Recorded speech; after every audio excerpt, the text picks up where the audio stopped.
हाँ welcome welcome. तो मेरा रुआ कह दिया भोले बाबा से कि का ये बाबा कैसन मरद से बियाह करा दी हमी नीमन सुमारी के फल बरसवनी अपने नियन हमरो जोड़ी बनवनी घरवा में जैसे रहे बाबा जैसे बोल संगे बाघिन अरे जैसे बोल संगे बाघिन जी। तो जे आपके भाई बोले बा कि अपने तो बाबा नागरा खलिहानी कि अपने तो बाबा नागरा खलिहानी हमके सौंप देनी नागिन जी।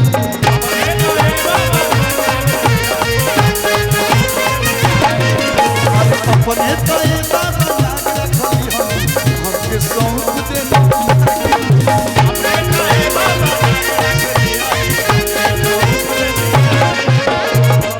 YouTube के माध्यम से मेरी भी मेहरारू देखेगी।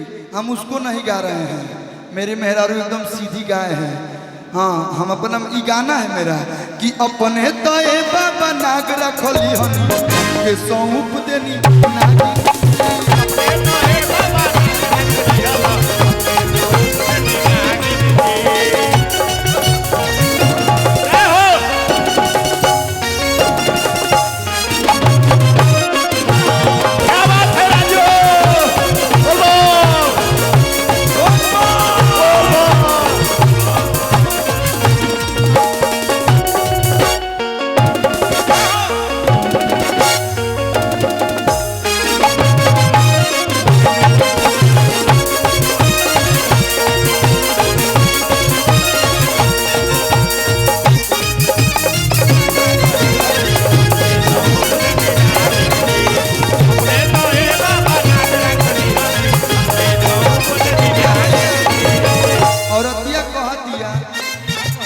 हम कोई पूजा राउर बेल पतई फूल से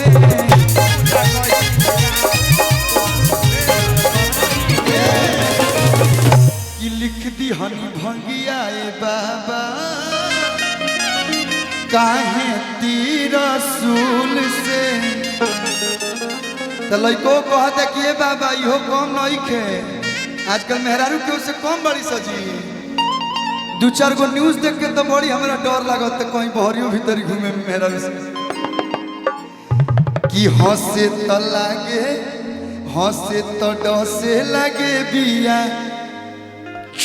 हंसे तो लागे हंस दिया तो बुझा दिया कि बाबा जी बोलिए बोलिए का फोटो खिंचाना है वो बाद में नहीं खिंचवा दीजिएगा चल जाइएगा।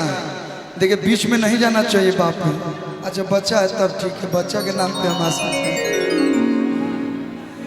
हंसे तो डसे लागे बिया हूँ हाँ ले लीजिए जल्दी कैमरा खोलिए उधर इंतजार कर रहा है लोग।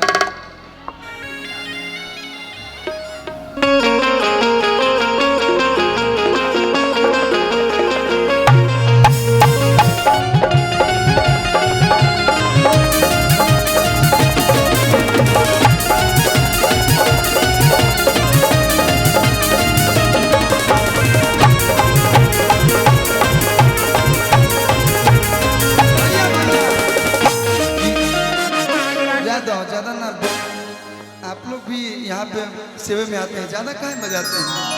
हंसे तो डसे लागे बिया हूँ हाँ हम बानी जैसे गणेश जी के चूहा अरे की गौरा जी खुश बड़ी रउआ के पाके हम ही का बानिया भागिन अरे हम ही का बानिया भागिन इहो वही में क्या है हमारो भौजाई नागिन नहीं आया वो तो ऐसा डसल कि जल रातों रात जाके पड़ेला कि अपने तो बाबा नागरा खलिहानी हमके सौंप देनी नागिन।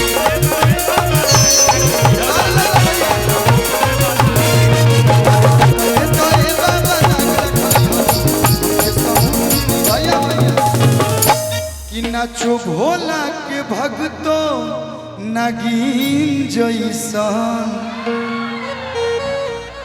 देवघर नगरी सजल दुल्हन जैसन हैरतियो लागेला अब दिन जैसन कि नाचो भोला के भगतो नगीन जैसन। लेकिन एगो प्यारा सा भजन हमारा चाचा जी के हर मंच पे वहाँ के सुनी ना।